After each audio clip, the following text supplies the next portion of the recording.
주심으로 말미암아 노아가 그 큰 홍수 속에서도 무난히 살아남았던 것처럼 아버지 하나님께서 우리를 방주 안에 싸서 고의에 옮겨주심으로 말미암아 여기까지 이 시간까지 지나올 수 있도록 도와주셔서 감사합니다. 아버지 하나님, 이제 앞으로도 어떤 시련, 환난, 고통이 우리에게 닥친다고 하더라도 하나님이 나와 함께하고 계시며 오직 하나님의 은혜 안에 하나님이 나를 인도하시고 나의 손을 붙잡고 계시고 나의 발걸음을 인도하고 계신다는 확신 있는 믿음을 가지고 이 세상을 이기고 다스리고 정복하게 하여 주시옵소서. 오직 믿음으로 나가는 귀한 성도님들 아버지 하나님께서 꼭 붙잡으시고 날마다 말씀의 능력으로 덧입혀져서 이 세상을 다스리게 하여 주시옵소서. 말에 권세가 있게 하여 주시옵소서. 아버지 하나님, 말한 대로 이루어지는 역사가 있어짐으로 말미암아 우리나라가 다시 한번 복음의 불길로 타오르게 하여 주시옵소서.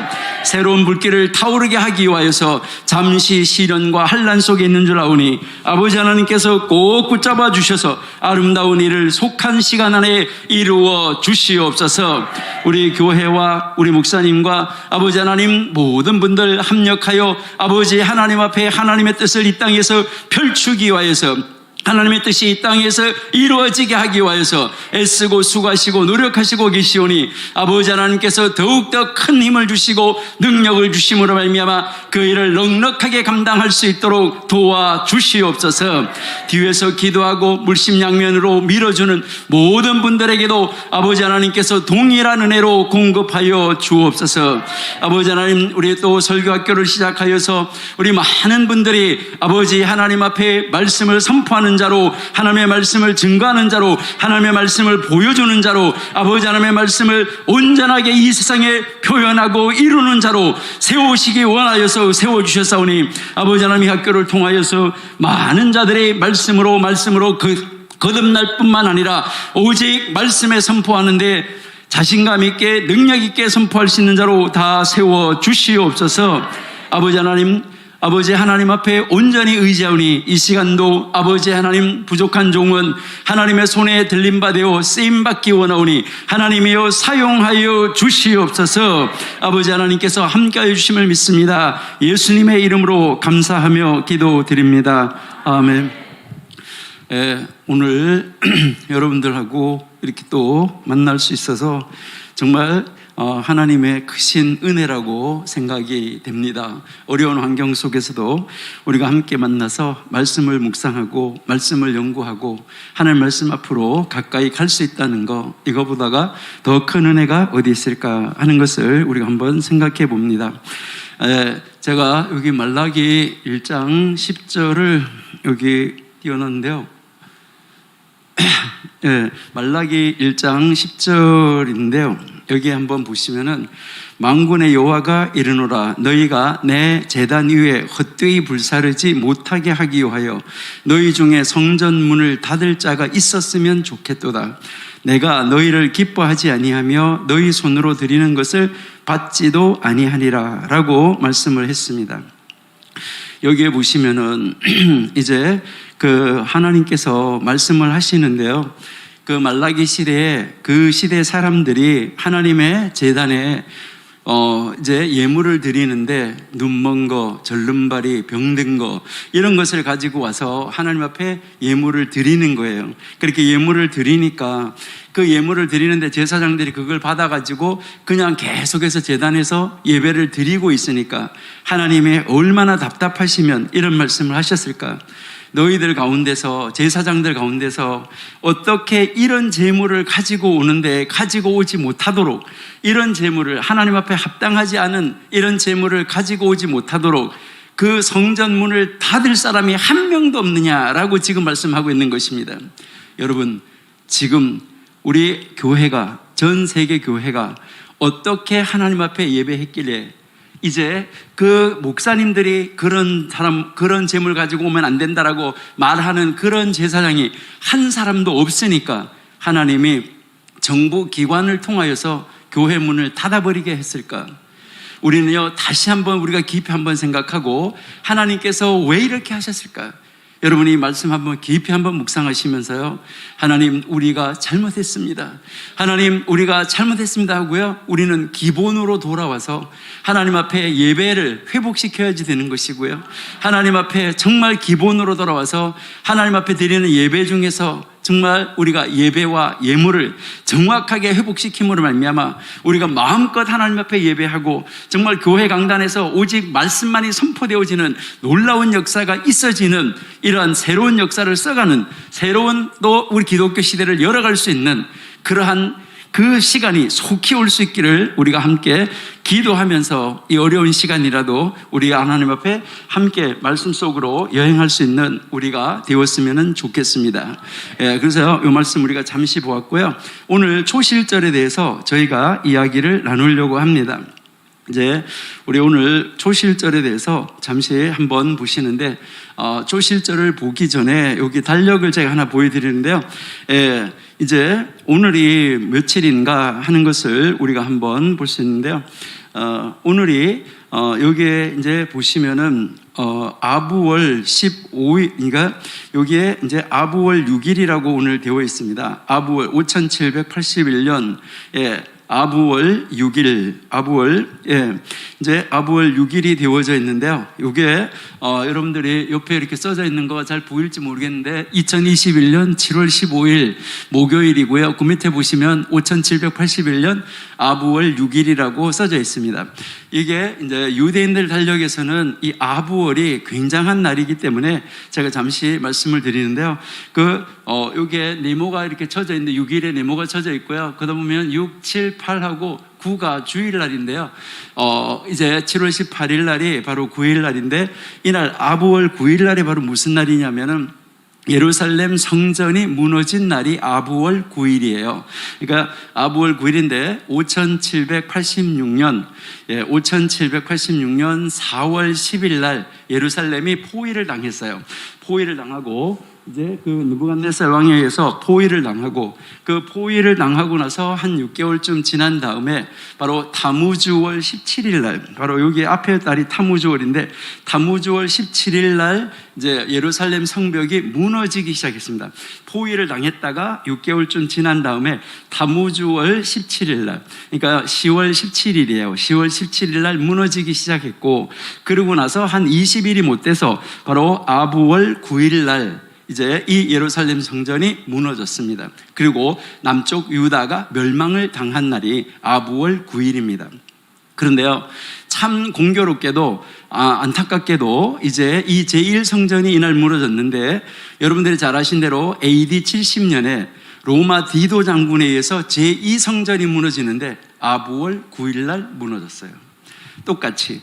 그리고요, 1492년 아부월 9일 날 유대인들이 이제 그 로마가 핍박을 할 때 전 세계로 흩어질 때 스페인으로 많이 갔죠. 유대인들이 그 스페인에 가서 살고 있었는데, 그 스페인이 1492년에 국교로 천주교를 받아들이면서 국교로 받아들이면서 이제 그쪽으로 개종하지 않는 사람들을, 유대인들을 다 추방을 시켰는데 그날이 아부월 9일이에요. 그러니까 유대인들에게 있어서는 이 날이 아주 치명적인 날이다라는 것을 알 수가 있는데요. 여러분들 가운데 혹시 여러분들 집 주위에, 한국에도 유대인 한 100명쯤 살고 있으니까요, 혹시 여러분이 옆에 아는 사람이 있다고 하면 이 아부월 9일 날 한번 그 사람들 집에서 뭐 하나 한번 알아보시는 것도 참 좋을 거다, 그런 생각이 드는데요. 이 아부월 9일 날 무엇을 하냐면, 이 유대인들은 그 아부월 9일 날에 이 엄마 아버지나 장사하는 사람들이나 모든 사람들이 무엇을 하고 있냐면 수염도 안 깎고 세수도 안 해요. 그런데 장사는 해요. 그렇게 하면서 이제 자기 아이들을 다 불러 모아가지고 앉아가지고 무엇을 하냐면요, 너희가 하나님을 떠나면 이런 일이 또 벌어진다라고 이야기해요. 너희가 하나님을 떠나면 이런 일이 또 벌어진다. 그러니까 이제 너희 조상들이 이제 정말 하나님을 떠남으로 말미암아 예루살렘 성전이 무너졌고, 그때 이제 다 추방을 당해서 멀리 가게 됐었고 포로로 잡혀가게 됐었다. 근데 다시 돌아왔는데 그들이 또 하나님을 떠나니까 바로 AD 70년에 또 성전이 무너지고, 너희들이 또 다 이렇게 추방을 당해서 스페인으로 왔었는데 그 스페인에서 또 추방을 당했단다.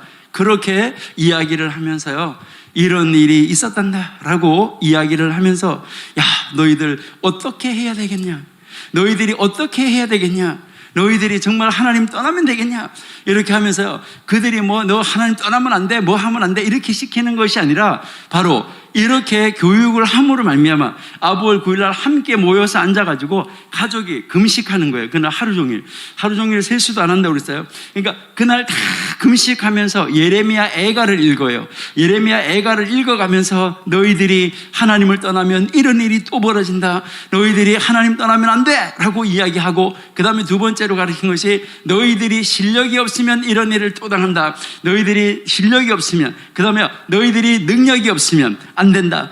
그렇게 해서요, 그들은 이제 그 모든 절기를 통해서 가정에서 이제 이 교육을 함으로 말미암아 가정에서 국가관, 애국관, 조국관, 그 다음에 하나님관, 이것이 정확하게 이제 교육을 받을 수 있는 것이 유대인들이에요.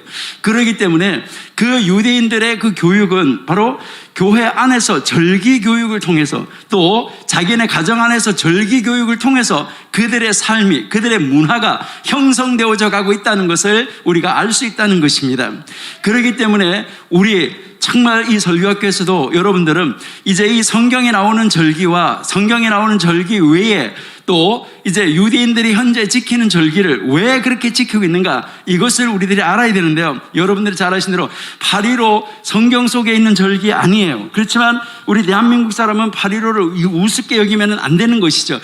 3.1절 우습게 여기면 안 되는 것이죠. 7월 17일도 우습게 여기면 안 되는 것이죠. 그러니까 그러한 그 역사적인 절기들을 다 공부를 하고, 그렇게 해서 우리 자녀들이 너희들이 어떻게 이 세상을, 어떻게 이 나라를, 어떻게 하나님의 나라를 회복하고 확립시켜 갈 수 있는가 하는 것을 연구할 수 있는 자리로 나가는 우리의 2세들을 키워야 된다는 것이죠. 그러니까 우리가 그렇게 성장하는 것도 중요하지만, 우리가 바르게 서는 것도 중요하지만, 우리의 2세를 정말 하나님의 사람으로 바르게 세우는 것이 아주 중요하다.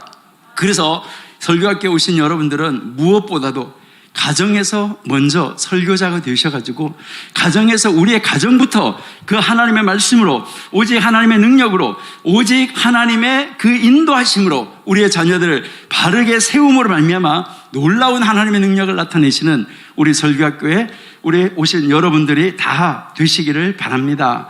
그렇게 해서 우리 하나님의 귀하신 은혜와 능력 속에서 하나님의 뜻이 나타날 수 있기를 바랍니다.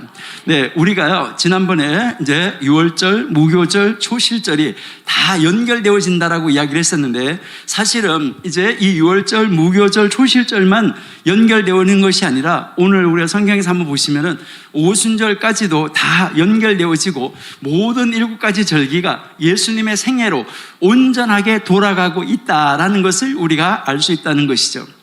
그래서 우리가 여호와의 절기라고 말을 하는데, 바로 이 여호와의 절기가 예수님의 절기다라고 우리가 지난번에 말씀을 드렸습니다. 자, 그렇게 해서 오늘 우리가 이 초실절을 한번 살펴보려고 하는데, 이 초실절 규례는 어떻게 해서 만들어지게 됐는가 하는 것을 우리가 한번 볼 것이고요.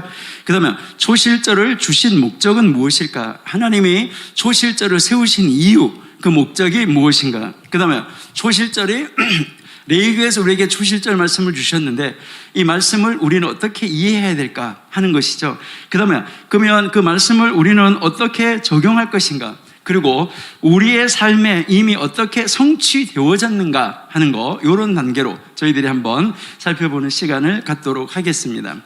예, 먼저 레위기 23장 9절에서 14절까지인데요. 예, 9절에서 14절, 요거 말고 다른 걸로 크게 띄워주셔도 돼요. 자, 레위기 23장 9절에서 14절 같이 한번 읽어보시도록 하겠습니다. 같이 한번 보시겠습니다. 시작.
아멘.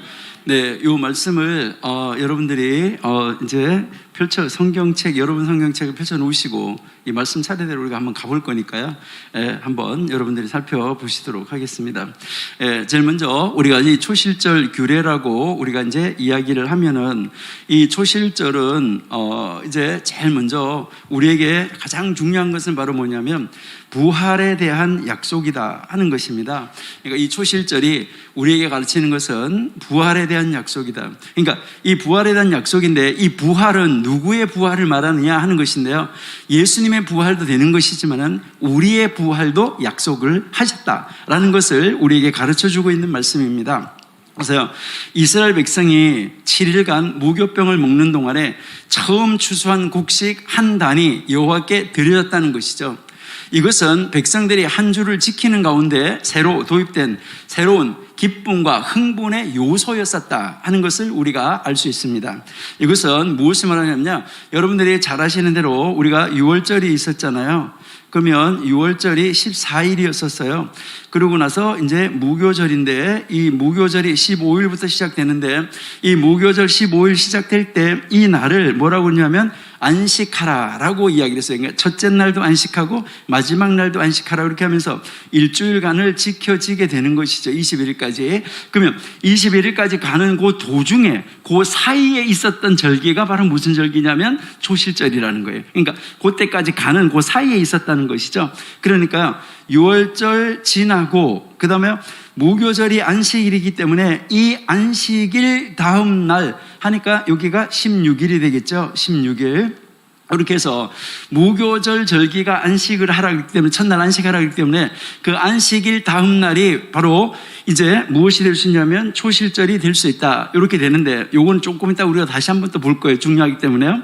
그런데 여기에서 6월절이 있었고 그 다음에 15일 날이 무교절 안식일도 되지만 그러니까 무교절이 시작될 때 첫날과 마지막 날은 안식하라 했는데 무교절 첫날이 안식일이 될 수도 있지만 그런데 6월절 지나고 난 다음 15일 날은 실제적으로 안식일이기도 했었다 이 말이에요.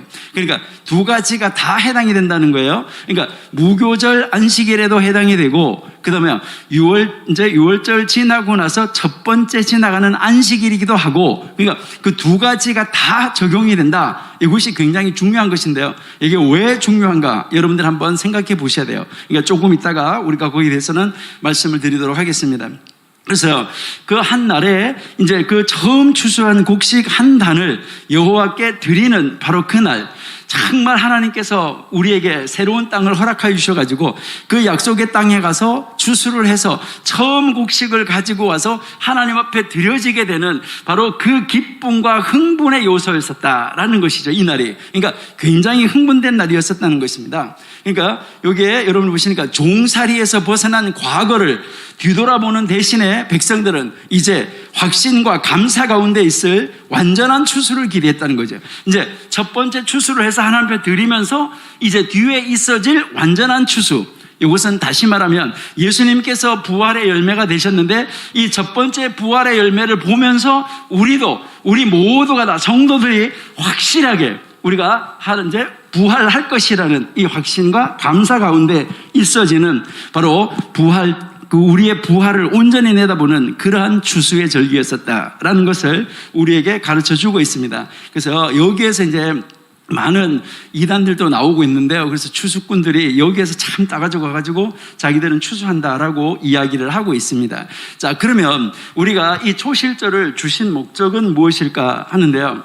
이 초실절을 주신 목적은 하나님께서 이 초실절을 주신 목적에 이제 기념과 예언 이 두 가지 요소가 들어있다 하는 것인데요. 그러니까 기념과 예언 이 두 가지 요소가 이 속에 들어있다는 것인데요. 그러면 기념은 무엇을 기념하는 것이냐 하는 것이죠. 이 초실절 절기가 무엇을 기념하느냐 하는 것을 우리에게 지금 말을 하고 있습니다.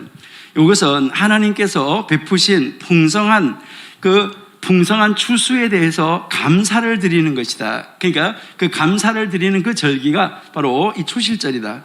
여기서요, 하시임이라고 말하는 것은 여러분들이 조금 생소하실 것인데 우리 변호사님 하쉐임이라고 들어보셨나요? 네, 요 하쉐임이라는 말은 무슨 말이냐면요, 원래 이렇게 하나님의 이름을 이렇게 써요. 하나님의 이름을 이렇게 쓰는데, 여러분들은 이제 사랑제일교회 담임 목사님 성함이 어떻게 되십니까? 이러면은 뭐라고 말씀하시죠? 정광훈입니다 이래요? 아니죠. 뭐라 그래요? 전자, 광자, 훈자 씁니다. 예, 사랑제일교회 목사님의 함자는 이래 하잖아요. 전자, 광자, 훈자 이래 쓰잖아요. 그렇죠? 그래 안 그래요? 아니, 그러니까 여러분들이 여러분 아버지 이름도요, 아버지 함자가 어떻게 되십니까? 이렇게 하면은 뭐 홍자, 길자, 동자 씁니다 이러잖아요. 근데 왜 하나님의 이름이 뭡니까? 이러면은요, 여호와입니다 이렇게 건방져요. 아니, 하나님의 이름이 뭡니까? 이러면 하나님의 이름은 여호와입니다. 아니, 자기네 아버지 이름도 함부로 안 부르는데 어떻게 하나님의 이름은 그렇게 함부로 불러대냐 이 말이죠.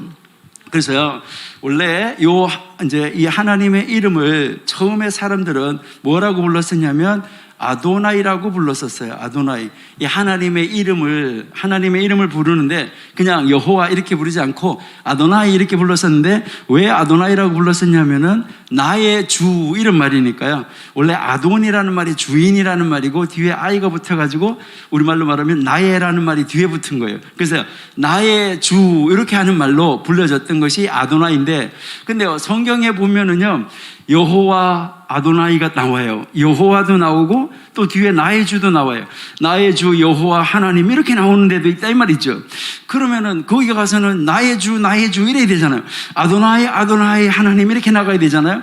그러면 앞에 아도나이가 하쇼임이야, 뒤에 아도나이가 하쇼임이야, 도대체 여기서 말하는 아도나이는 진짜 아도나이를 말하는 거야, 아니면은 여호와 하나님 이름을 말하는 거야? 이게 혼란이 올 수 있다는 거죠. 그래서 후대의 사람들이 뭐라고 불렀냐면 하쉐임, 이렇게 해서 하쉐임이라고 했는데, 이 하쉐임이라는 말은 구별된 이름이라는 말이에요. 구별된 이름.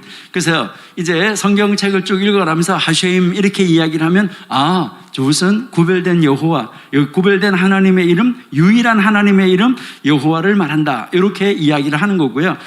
그래도 말로 한번 해봐 이렇게 하면 뭐라고 하냐면요, 요드 헤이 바부 헤이 거룩한 네 문자입니다 이렇게 이야기해요. 유대인한테 가서 물어보세요. 절대 여호와 이런 말 안 해요.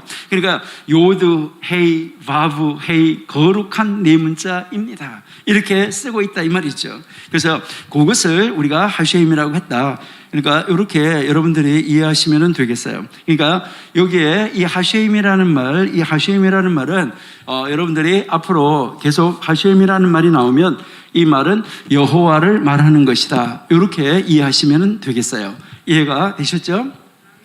그러면 이제 그 하쉐임에 대한 믿음, 바로 이 믿음 바로 뭐냐면, 이 첫 열매는 하나님께서 그들에게 곡식으로 복을 주시겠다는 첫 증거다라는 거예요. 그러니까 하나님 앞에 가져가서 이것은 뭐라 하면, 이것은 하나님이 앞으로 우리에게 곡식으로 복을 주시겠다는 첫 번째 증거입니다 라고 하고 하나님 앞에 감사의 예물로 기념으로 갖다가 드리는 바로 그 제사, 그 초실절의 목적은 바로 그것이 목적이었었다. 구약시대에 이것을 이야기를 하는 것입니다.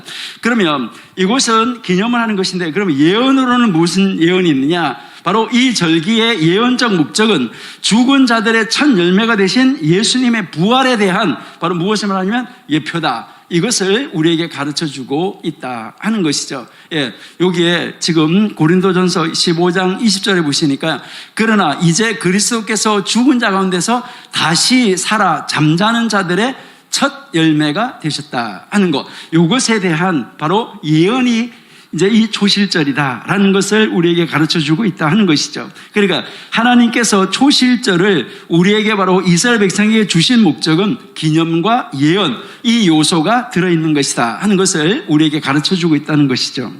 자, 그러면 우리가 초실절 말씀 이해를 9절부터 한번 보시면은, 아까 9절에서 14절까지였었는데 레위기 23장 9절에서부터 14절까지였었는데요. 이제 여기에 우리에게 가르치는 말씀을 보시면, 백성들은 누룩을 넣은 빵, 바로 볶은 곡식이나 혹은 생이삭을 먹는 것이 허용되지 않는 기간에 첫 곡식단을 하쉐임 하나님 앞에 드리면서 여기에서 함께 드려지는 제사가 번제, 소제, 전제를 함께 드림으로 추수의 시작을 축하하도록 지시를 받은 절기가 바로 초실절이다. 이것을 우리에게 가르쳐주고 있다 하는 것이죠. 예, 그래서 이제 그 23장 9절에 보시니까 하쉐임께서 모세에게 지시하셨다라고 지금 말씀을 하고 있는 것이죠. 예, 그러니까 하쉐임께서 이제 이것을 우리에게 지시하셨는데, 그러면 무엇을 처음에 지시하셨냐면 그 땅에 있을 때 이스라엘 백성은 안식일 다음 날에 처음 추수한 보리를 하나님께 드렸다. 이것이 이제 10절, 11절에 나와 있는 말씀이시죠. 그러면 여기에 이제 이렇게 10절, 11절 보시면은 한번 함께 보실까요? 자, 한번 보십니다. 자, 같이 시작.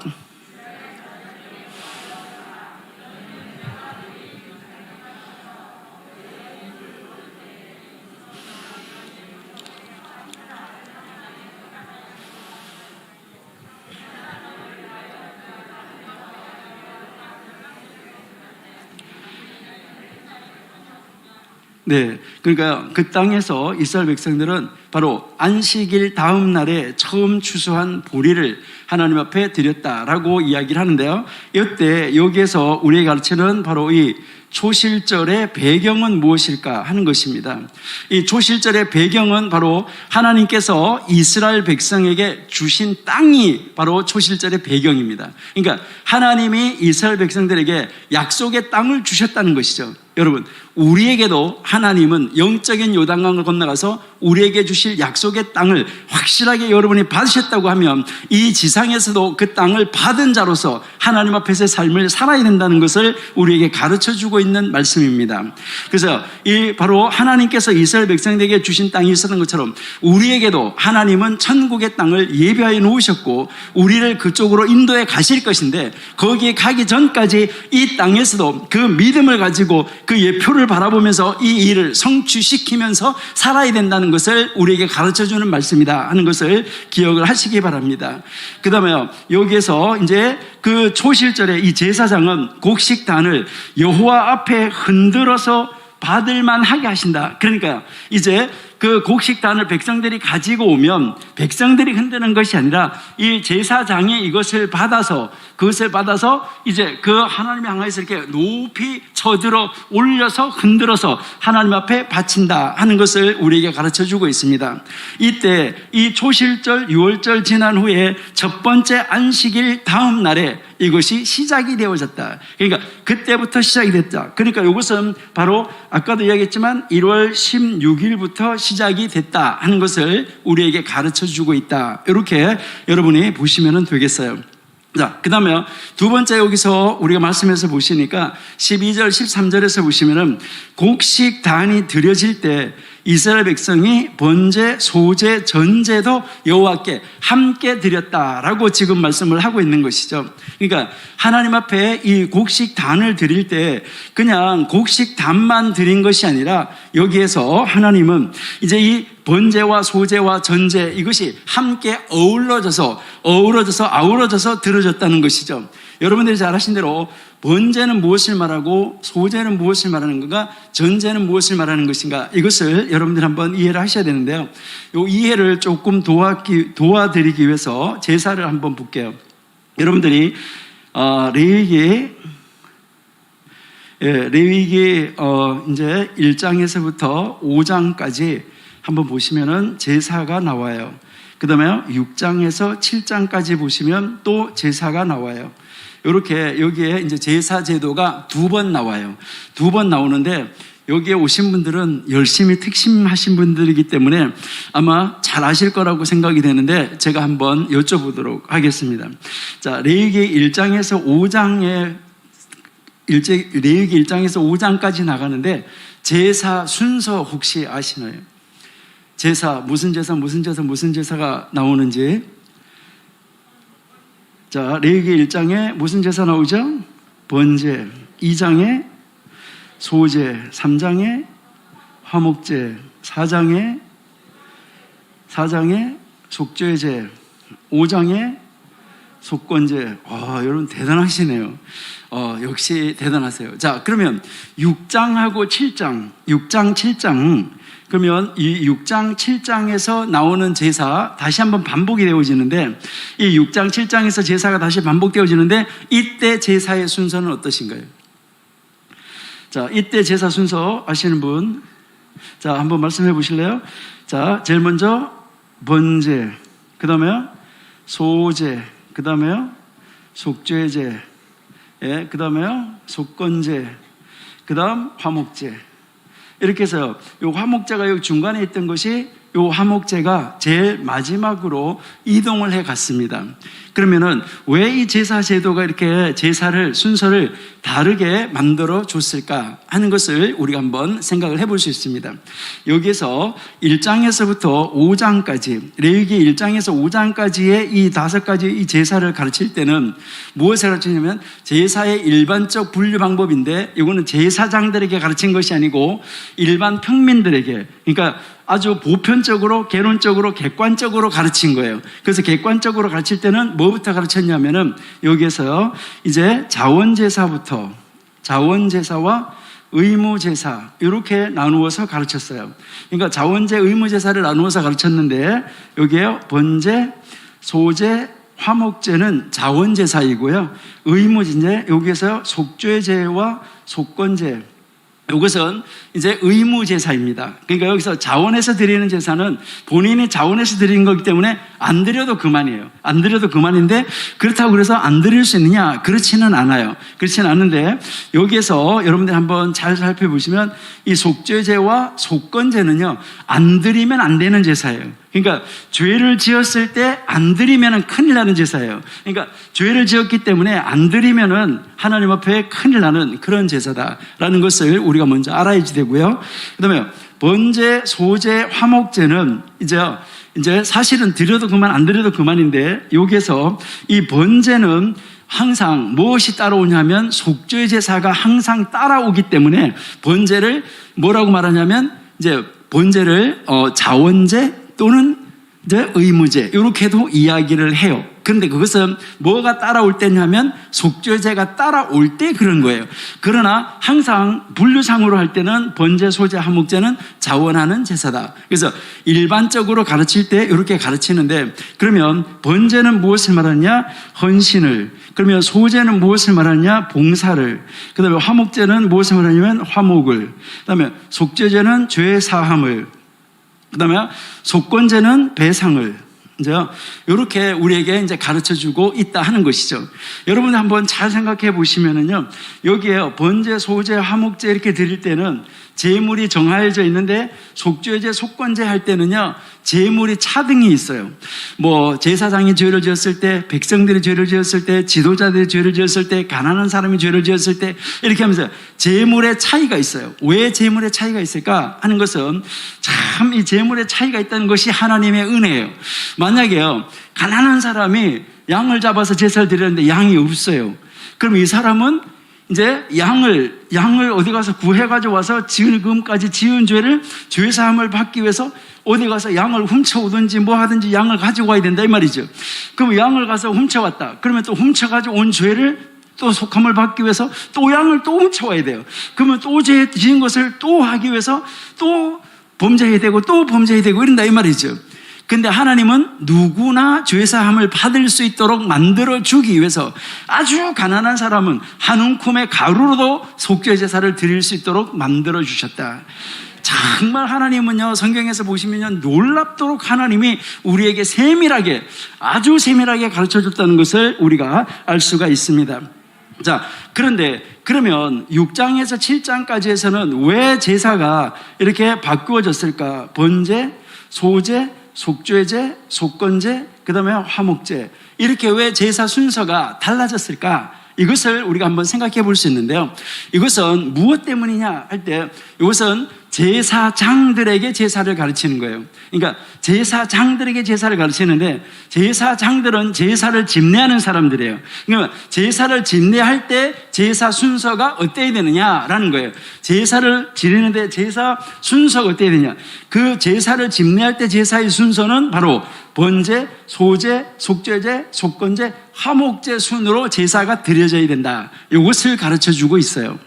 자, 그러면은 이게 번제는 헌신이라고 그러는데요. 여러분들이 이제 여기서 한번 생각해 보셔야 되는데, 한번 잘 생각해 보셔야 돼요. 이것을 잘 생각하시면 절기도 왜 지켜야 될까 하는 것을 우리가 한번 생각할 수가 있는데요. 여러분들은 왜 예배하러 오십니까? 여러분들은 혹시 교회에서 성도님들한테 왜 예배하러 오셨어요? 주일날 왜 예배하러 왔어요? 혹시 한번 물어보셨나요? 왜 예배하러 왔냐? 우리 목사님 한번 물어봤어요. 왜 예배하러 왔냐? 왜 예배하러 왔냐? 이러면요, 대부분 뭐 하러 왔을까요? 복 받으러? 예? 복 받기 위해서? 여러분, 예배하러 나오는 첫 번째 동기는 뭐냐면 기쁨이요, 감사예요. 그러니까 하나님이 나를 구원해 주신 것이, 하나님이 나를 살려주신 것이 너무너무 기쁘고 감사해서 하나님의 집에 나오지 않고는 견딜 수가 없어요. 그러니까 하나님의 집에 나오지 않고는 견딜 수가 없어서 하나님 앞에 나오는 거예요. 그러니까 하나님 앞에 나와가지고요, 하나님, 그러면요, 그렇게 기뻐서 감사해서 나오는 사람이 예배 시간에 지각할까요? 이거는요, 말도 안 되는 거예요. 그러니까 정말 하나님 앞에 기뻐서 감사해서 하나님의 집에 나오는 사람은요, 일찌감치 아침부터 준비해가지고요, 다 원래 준비는 어떻게 하냐면요, 글쎄요, 여러분들 어떻게 준비하는지 모르겠는데, 토요일 날, 안식일 날 무엇을 하냐면요, 안식일 날 이제 가족이 다 모여가지고 될 수 있으면 토요일 날 저녁은요, 주일을 준비하면서 토요일 날 저녁은 모든 가족이 아주 모여가지고 식사하고 같이 식사를 하고 예배하고 이렇게 하는 것이 아주 참 좋아요. 그렇게 하면서 그 예배를 할 때, 그럴 때요, 아이들도 야, 오늘은 드디어 토요일이다. 내일 우리가 주일 예배를 준비하기 위해서 우리 엄마가 오늘은 우리가 최고로 맛있어 하는 음식을 만들어준다. 이래가지고요, 하여튼 아이들이 거기 관심을 가지고 예배에 참석할 수 있도록 만들어줘야 되는 거예요. 그렇게 해서 다 만들어가지고 예배하고 그럴 때 엄마가 어린아이들한테도요, 교회 봉투 있잖아요. 감사헌금, 주일헌금, 11조 이런 봉투를 집에다가 다 놔두는 거예요. 집에 갖다가 다 놔두고 그 예배하면서 아들한테 주는 거예요. 요거 내일 주일헌금이야. 요거 뭐야? 요거 뭐야? 거기다 다 봉투에 넣어가지고 자기 성경에다가 다 집어넣어가지고 준비해서 딱 놔두고, 그 다음날에 이제 그 예배 끝나고, 토요일 예배 끝나고 나서 다 준비해놓고 딱 자고 아침에 일어나서 그 성경을 들고 와야 된다 이 말이에요. 그런데요, 요즘의 사람들은요, 여러분 한번 잘 생각해 보세요. 여러분들 중에 그런 분이 한 분도 없겠지만은, 어떤 분들은요, 요거 호주머니 집에 올 때, 집에서 교회 올 때 어떻게 하는지 아세요? 여기 호주머니에는 1,000원짜리, 여기 호주머니는 5,000원짜리, 또요, 요쪽 주머니에는 10,000원짜리, 요렇게 넣고 와가지고요, 오늘 설교를 들어보고, 목사님 설교가 내 마음에 들면 10,000원짜리, 그러면 설교가 마음에 영 안 들으면 5,000원짜리, 그래서 좀 얻을까 하면은 5,000원짜리, 요런 식으로 이제 다 가려고 그랬는데, 그날 따라와서 예배를 탁 드리는데, 하나님 앞에 예배를 드리는데, 아주 막 자기를 막 때리는 것 같고, 자기를 막 까는 것 같고, 오늘따라 우리 목사님 왜 나를 콕콕 집어서 나를 갖다가 찍어 벌리는 거야? 이렇게 하면서 막 마음이 상해가지고, 아이고, 오늘은 1,000원이다. 이렇게 하고 1,000원짜리를 드리려고 했는데 호주머니 생각을 잘못해가지고 10,000원짜리 드리고 나와가지고, 아이고, 억울해 하면서 집에 가는 이런 사람, 이거 진짜 심각한 거죠. 그래서요, 제가 그래요. 우리 학교에서 우리 학생들 보고 교회 개척할 때 헌금은 설교 전에 해라. 헌금은 설교 전에, 설교 예배하기 전에 이미 헌금 다 받고 그 다음에 설교하라고. 여러분, 그거가 아니죠. 기쁘고 감사해서 집에서요, 다 예배하고 그렇게 준비를 해가지고 가는 거예요. 그러면요, 그렇게 사는 사람은요, 야, 조실절이 돌아온대, 부활절이 돌아온대, 그러면은요, 6월절이 돌아온대, 이렇게 하면은, 그때는 어떻게 해야지? 우리 자녀들하고 어떻게 해야지? 너무 하나님이 감사한데, 예수님이 나를 위해서 돌아가신 것을 기념하는 6월절이 돌아온대, 야, 나를 위해서 무교병이 되어주셔가지고, 나에게, 우리 가정에게, 우리에게 무교병이 되어줘서 먹혀주시는 그 하나님 무교절이 돌아온대, 이렇게 하면은 우리도 무교병을 만들어서 먹으면서 이렇게 성경을 보자, 이렇게 하지 않겠냐 이 말이죠. 그러니까 이 예배를 왜 해야 되는가, 예배의 동기와 목적, 이거 제사를 왜 드렸느냐 하는 것에서 가르쳐 주는 것이 번제가요, 하나님 앞에 너무너무 기쁘고 감사해서 헌신하지 않을 수가 없어요. 그 헌신하러 교회 나와가지고 뭐 어떻게 헌신할까 하고 나왔는데 보니까요, 교회에요, 여기도 일손이 딸리고 저기서 일손이 딸리니까 자기가요 스스로 찾아서 봉사를 해. 이게 소재예요. 그러니까 막 봉사하면서 보니까요, 아이고 하나님 내가 지난주에 이거 한다고 그랬는데 못했네요. 아이고 하나님 내가 이렇게 산다고 그랬는데 못했네요. 아이고 하나님 내가 이렇게 했어요. 지난주에 죄를 지었던 것이 하나씩 생각이 나. 그러면 뭐 하는 거예요? 다시 속죄제를 해. 하나님 잘못했어요. 하나님 잘못했어요. 아이고 하나님 내가요 우리 이웃 거 떼먹고요, 하나님 거 떼먹고요, 다 떼먹었네요. 하나님 잘못했어요. 내가 갚을게요. 요게 속건제야, 배상제야. 그렇게 하고 나니까 하나님하고 나하고 사이가 뭐가 이루어지는 거예요? 화목이. 우리 이웃과의 사이가 무엇이 이루어져요? 화목이. 이래서 이 마지막에 화목제가 가서 있게 되는 것인데, 바로 친교의 식사, 화목제가 있어진다 하는 것을 우리가 알 수가 있다는 것이죠. 그래서 이 예배의 순서가 첫 번째 거하고 두 번째 거하고 다른 이유가 있다는 것이죠. 그렇기 때문에 여기서 우리는 지금 한 번의 예배를 드리지만은 이 한 번의 예배 속에 5가지 제사가 다 들어있는 예배를 드려야 된다는 거예요. 그러니까 5가지 제사가 다 들어있어가지고 하나님 기쁘고 감사해요, 헌신하겠어요, 봉사하겠어요, 아이고 제가 생각났어요, 내가 배상할게요, 이렇게 하고 나니까 하나님하고 화목이 이루어져가지고 다시 일주일 동안 이 세상에 나가서 사는 동안에 능력 있게 이 세상을 이기며 살 수 있는 자리로 나아갈 수 있게 된다 하는 것이죠. 근데요, 이렇게 이것은 제사의 제도인데, 이 제사의 종류인데, 여기에서 여러분들이 한번 생각할 수 있는 것은 또 뭐가 있냐면, 전제, 화제, 거제, 예, 그러니까 여기에서 이제 요제, 이렇게 제사가 있는데, 전제, 화제, 거제, 요제, 이것은 제사를 드리는 방법을 말하는 것이지 제사의 종류는 아니에요. 그러니까 그것을 여러분들이 잘 이제 이해를 하셔야 되기 때문에 이것을 잠깐 말씀을 드린 거예요. 그러니까 요 전제라는 것은요, 전제라는 것은 이제 그 잔을 가지고 이렇게 따루어서 드리는 그 제사의 하나의 그 제사의 종류를 말하는 것이 아니라 제사의 방법이라는 거예요. 제사를 드리는 방법이에요. 그러면 여기에서 곡식단이 드려질 때 이스라엘 백성들이 번제를 드렸다, 소제를 드렸다 이런 말은 이 곡식단을 가지고 가서 하나님 앞에 탁 드리면서 뭐 하는 거예요? 기쁘고 감사해서 하나님 앞에 헌신의 표시로 드렸다는 거예요. 그 다음에 또 뭐 하냐면 봉사의 표시로 이 소제를 하나님 앞에 가서 드리게 됐다 하는 것을 우리에게 가르쳐 주는 것이죠. 그 다음에 이 소제는 기름을 섞은 이제 고운 가루로 드렸다 이렇게 이야기를 하는데요, 우리는 하나님 앞에 제사를 드리러 나갔을 때요, 바로 이 초실절에 곡식단과 함께 우리가 하나님 앞에 내 자신이 온전히 드려진다는 것, 이것을 가르쳐주고 있다는 것이죠. 그 다음에 포도주로 드렸다, 하나님 앞에 내가 향기로 드려져야 된다, 이것을 우리에게 가르쳐주고 있습니다. 그러니까 뭐 곡식단이나 하나 아무거나 묶어가지고 갖다가 바치면은 이 제사장이 그걸 이렇게 들어 올리는 것이 아니라 정말 내가 번제와 소제와 이 전제로 하나님 앞에 드려지는 이런 제물을 가지고 와서 하나님 앞에 드려야 된다 하는 것을 가르쳐 주는 것이죠. 이스라엘 백성들은 바로 이 첫 열매를 드리기 전에 빵이든 볶은 곡식이든 생이삭이든 먹을 수가 없었다.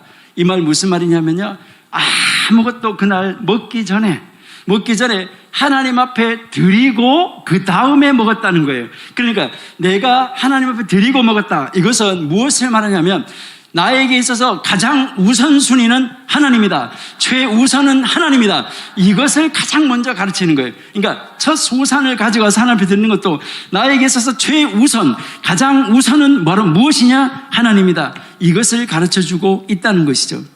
여러분들은 주일날 아침에 밥 시커 먹고 교회 오셔가지고 꾸벅꾸벅 졸지는 아니하시는지 모르겠는데요, 여러분 정말 하나님 앞에 나오시는데 이제 교회 올 때 정말 하나님 앞에 감사함으로 기뻐서 정말 하나님 앞에 모든 것을 챙겨가지고 나와가지고 하나님 앞에 여러분의 몸을 온전히 소제물로 헌신으로 정말 하나님 앞에 여러분들을 그러니까 주간의 첫날 첫 시간을, 그리고요 주간의 그 첫 번째 그 예배를 하나님 앞에 탁 올려 드리고 난 다음에 그 다음 예배가 끝난 다음에 화목제로 함께 식사하면서 일주일의 식사를 처음으로 시작하는 거, 이거 참 좋은 일이다라고 여러분 한번 생각하시면 좋을 것 같아요.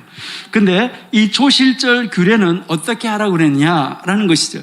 초실절 규례는 23장 14절 하반절에 보니까 뭐라고 말하냐면요. 이 초실절 23장 14절 하반절에 초실절 규례는 뭐라고 그러냐면요. 영원히 지켜야 한다. 어떻게 해요? 영원히 지켜야 한다. 그러니까 우리는 이것은 이제 우리는 영원한 규례로 이 초실절을 지켜야지 된다. 그러니까 이 정신을 끝까지 가지고 갈 수 있어야 된다 하는 것을 우리에게 가르쳐주고 있다 하는 것이죠. 예. 그 다음에 그러면 우리는 이 말씀을 우리의 삶 속에서 이 말씀을 어떻게 적용시켜 나갈 것인가 하는 것을 이제 우리 한번 보셔야 되는데요.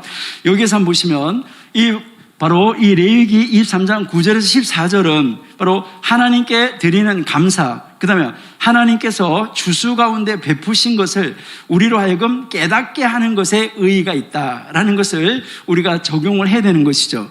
그러면 첫 번째, 하나님의 이 백성은 첫 번째 수입을 하나님께 드림으로써 바로 하나님의 베푸시는 그 은혜를 인정할 수 있어야 된다. 이것이 9절 11절을 우리의 삶 속에 이 말씀을 어떻게 적용해야 되는가 하는 것을 우리에게 가르쳐주고 있다 하는 것이죠. 예, 여기서 이제 이 성경은 이스라엘 백성들에게 그 땅에 들어가서 곡식을 추수하면 바로 첫 곡식단을 제사장에게 드리고 바로 그 백성들을 대신해서 아까 이야기한 것처럼 제사장은 그것을 가지고 단을 높이 쳐 들음으로 말미암아 흔들음으로 말미암아 하나님께서 받으신다는 표시를 만들었다는 것이죠.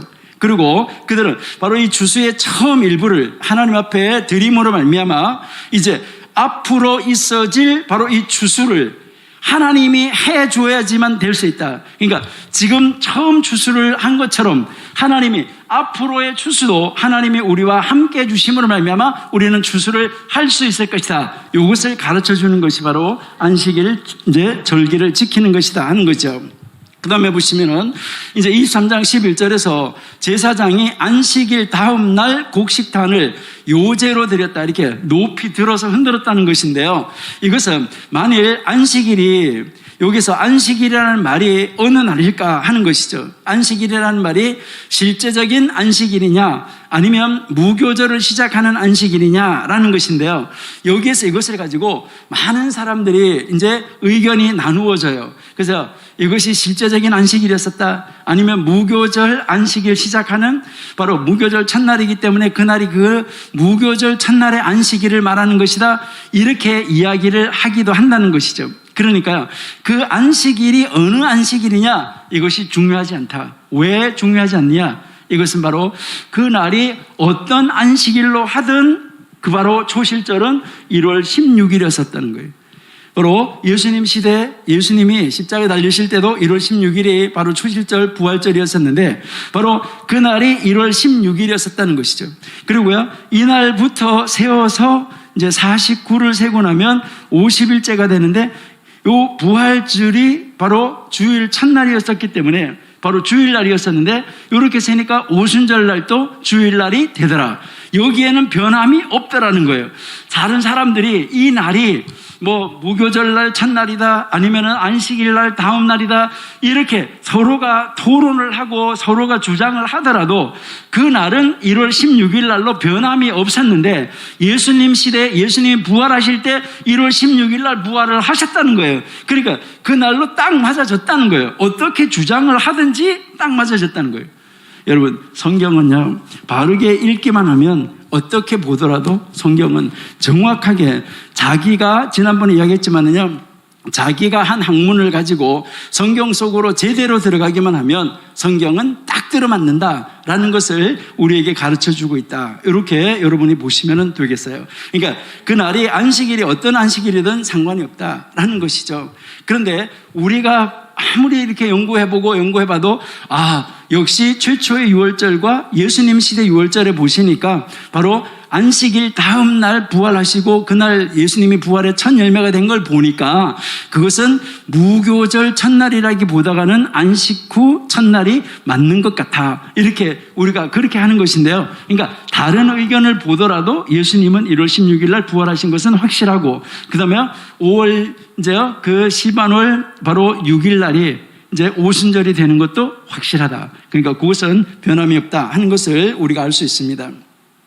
그 다음 두 번째 보시니까 하나님의 백성은 감사를 하쉐임께 드리는 예배와 헌신의 일부로 삼아서 드렸다. 그러니까 하나님의 백성은 감사를 여호와 하나님 앞에 드리는 예배를 드렸다는 것이고 헌신의 일부를 삼아서 드렸다. 이것이 아까 저희가 말했는데 번제와 소제를 드리고 전제를 드렸다라고 우리가 이야기를 했습니다.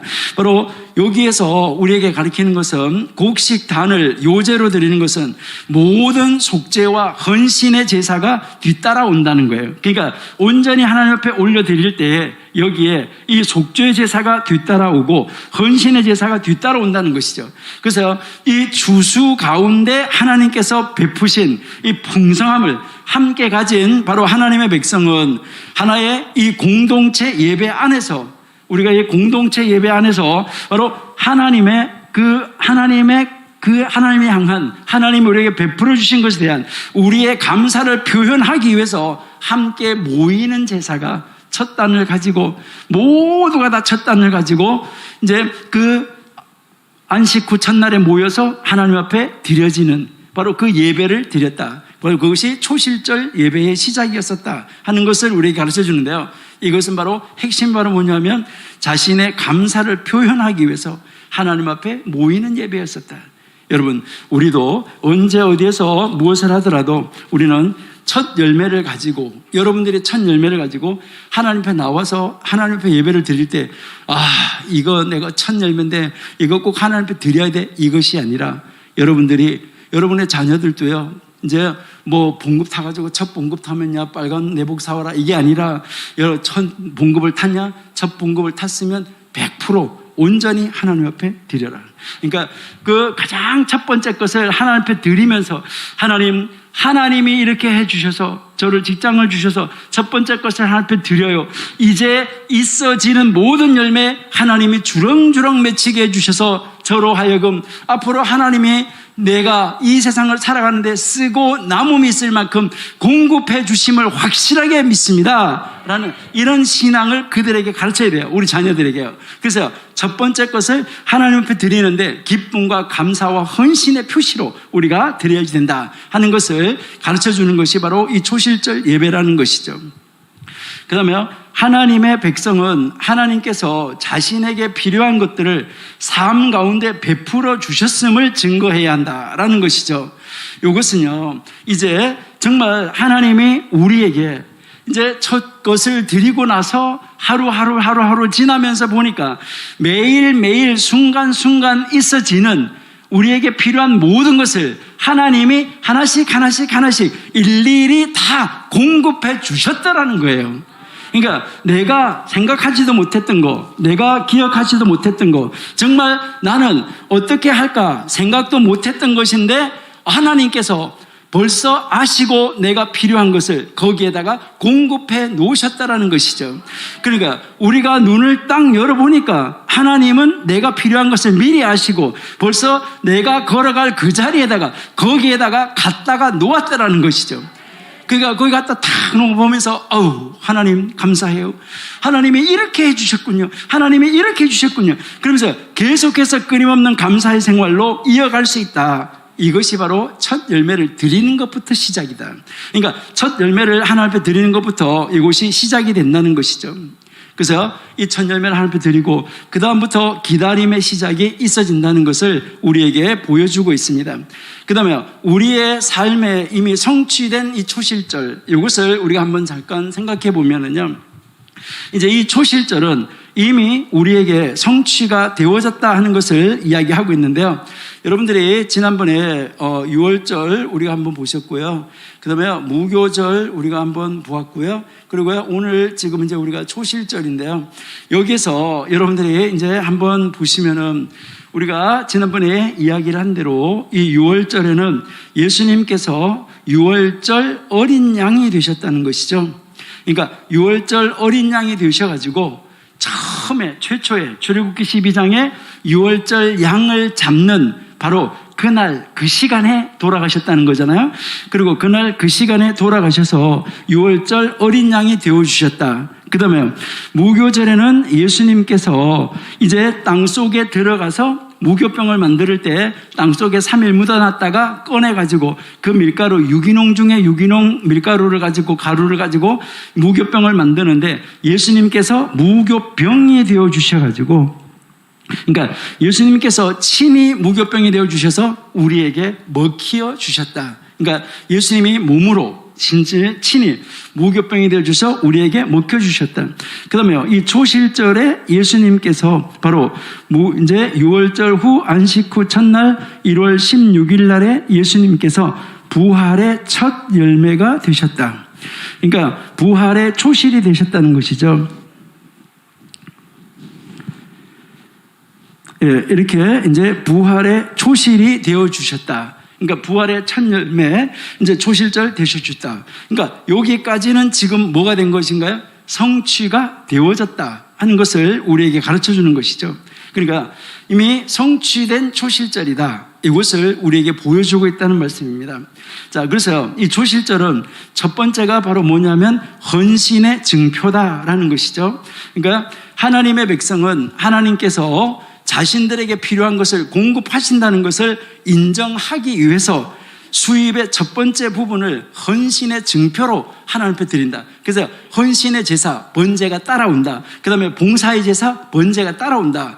이제 소제가 따라온다. 이것을 제가 이제 말씀을 드렸어요. 그러니까 이 하나님의 백성은 바로 하나님께서 좀 전에 이야기한 대로 저희에게 필요한 것을 저희보다 미리 아시는 하나님, 우리보다가 더 잘 아시는 하나님께서 이미 우리가 걸어가는 길에 하나씩 다 내어놓고 계신다. 필요한 것을 공급해 주신다는 것을 인정하기 위해서 첫 번째 부분을 헌신의 증표로 드렸다. 그러니까요, 이제 하나님께서 앞으로 우리에게 있어질 필요한 것을, 모든 것을 공급해 주신다는 것을 믿음으로 인정하는 그 예배, 믿음으로 인정하는 그 절기가 바로 무슨 절기냐면 초실절이다. 그러니까 믿음으로 하나님 앞에 첫 열매를 드린다는 것이죠.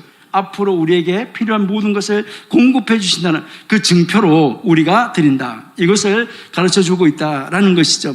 그래서요, 이 초실절 의식 예배의 배경이 하나님께서 베푸신 것에 대한 감사를 드리기 위한, 그 감사를 하나님 앞에 돌려드리기 위해서 마련된 제사가 초실절이다. 그러니까 땅에 들어가서 첫 번째 열매를 다 거두면서, 야, 하나님 우리에게 땅을 주시고 이 땅에서 열매를 주셔서 앞으로 열매를 풍성해 주실 거야 하는 바로 그 증표, 그 헌신의 증표로 첫 번째 것을 하나님 앞에 가져와가지고 이거 하나님이 주신 것이에요. 첫 번째로 드림으로 말미암아 그 다음부터 있어지는 모든 것을 하나님이 우리에게 필요한 모든 것은 일일이 공급하여 주신다라는 것을 가르쳐주고 있다는 말씀입니다. 여기에서 우리가 가르치는 것은 바로 이스라엘과 고대 근동에 있었던 그 고대 근동 사람들이 하나님 앞에 드리는 감사, 그 신에 드리는 감사와 그들의 신에게 드리는 감사와 이스라엘 백성들이 하나님에게 드리는 감사는 달랐었어요.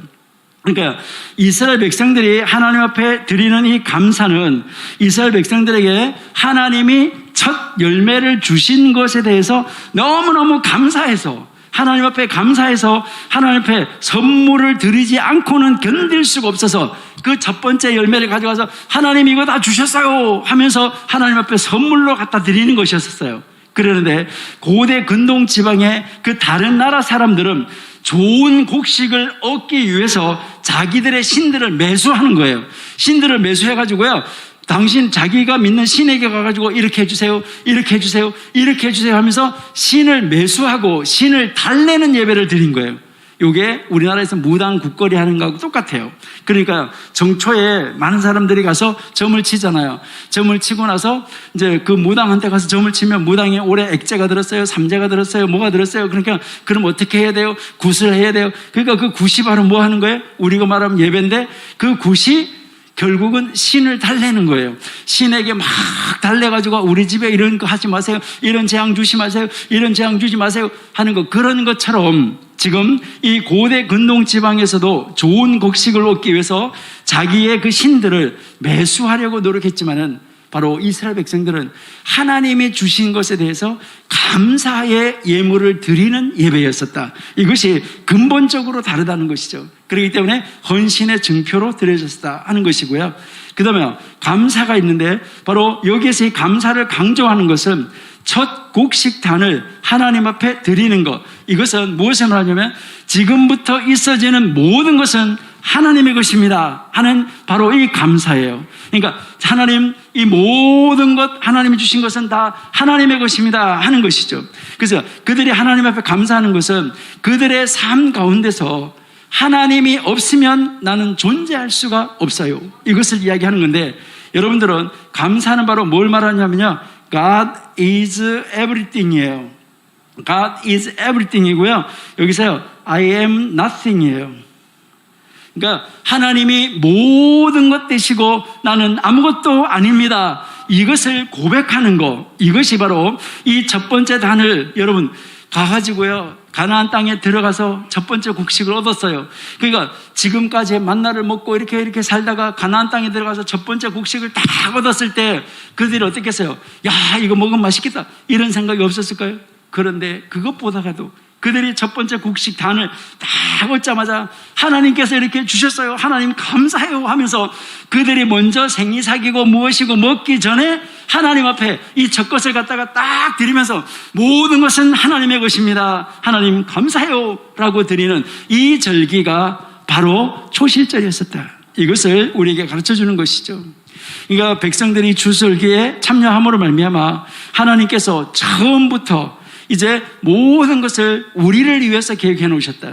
그러니까 하나님은 처음부터 하나님의 백성들을, 하나님의 사람들을 위해서 모든 것을 만들어 놓으셨다. 하나님은 에덴 동산을 완벽하게 건설해 놓으시고 그 다음에 하나님의 사람을 만들어서 그 안에 살게 해 주셨다. 그런데 그들이 하나님 앞에 감사하지 아니하고 하나님을 박차고 나아감으로 말미암아 문제가 생겼던 것이죠. 그러나 우리는 이제 모든 것의 첫 것을, 이 초실절을 따라서 모든 것의 첫 것을 하나님이 주신 것 감사해요 라고 말하면서 정말 이 곡식 한 알도 우리는 소유할 권리가 없습니다. 곡식 한 단도 우리는 소유할 권리가 없습니다. 모든 권리는 하나님에게 있습니다 라고 하고 하나님 앞에 돌려드리는 그 절기가 바로 초실절이다, 이것을 우리에게 가르쳐주는 것이죠. 그 다음에 보시면요, 감사의 그러면 원리는 어떤 것이 있을까요? 우리 감사의 원리에서 보시면 처음 것과 가장 좋은 것을 감사의 표시로 하나님 앞에 드려야지 된다. 그러니까 처음 것, 그 다음에 가장 좋은 것, 이것을 하나님 앞에 드리는 이 원리가 필요하다는 것이죠. 그러니까 우리는 하나님 앞에 정말 최고로 좋은 것을 정말 드리고 있는가. 그러니까 아까 우리가 이야기했던 것처럼 말라기 시대 사람들처럼 말라 비틀어진 거, 병든 거, 저는 거, 이런 걸 가져와서 드리면 안 된다는 것이죠. 그런 걸 가지고 올 때 하나님은요, 야, 그런 거 못 가지고 오게 문 닫을 사람이 없냐, 문 닫아줄 사람이 하나도 없냐 라고 하나님이 말씀을 하시는 것과 마찬가지죠. 여러분, 바울은 후한 헌금을 하라고 고린도후서 8장에서 우리에게 가르쳐주고 있습니다. 능력이 되는 사람들은 자신의 수입에 맞게 일정한 금액을 따로 떼어서 그것을 한데 모아두었다가 정말 하나님의 일을 하는데 필요한 데다가 낼 수 있어야지 된다 하는 것을 우리에게 가르쳐주는 것이죠. 그러니까 초대 교회의 이 성도들의 이 경제적인 필요는 다른 방식으로도 다 하나님께서 일일이 공급하시고 다 채워주셨다는 것을 그들은 온전히 믿고 있다라는 것이죠.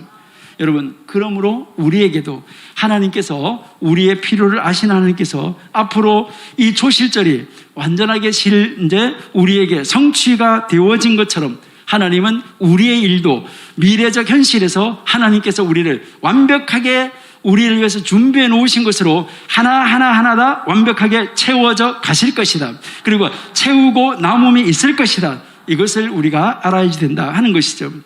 그 다음에요, 여기에서 이제 중요한 것이 바로 첫 열매죠. 그러니까 첫 열매라는 이 동기가 신약의 기록 가운데서도 나타난다. 그러니까 이 첫 열매라는 것이 신약의 가운데서도 우리에게 나타나는 것을 우리가 이제 볼 수 있는데요. 로마서 8장 23절에 보시면은 바울은 초기 개종자들을 첫 열매라고 불렀어요. 처음 개종자들을요. 그리고요, 로마서 11장 16절에 보시면은요, 그는 또한 옛 언약의 구성원들, 그러니까 옛 언약, 바로 믿음의 뿌리를 뭐라고 불렀냐면 첫 열매라고 불렀어요.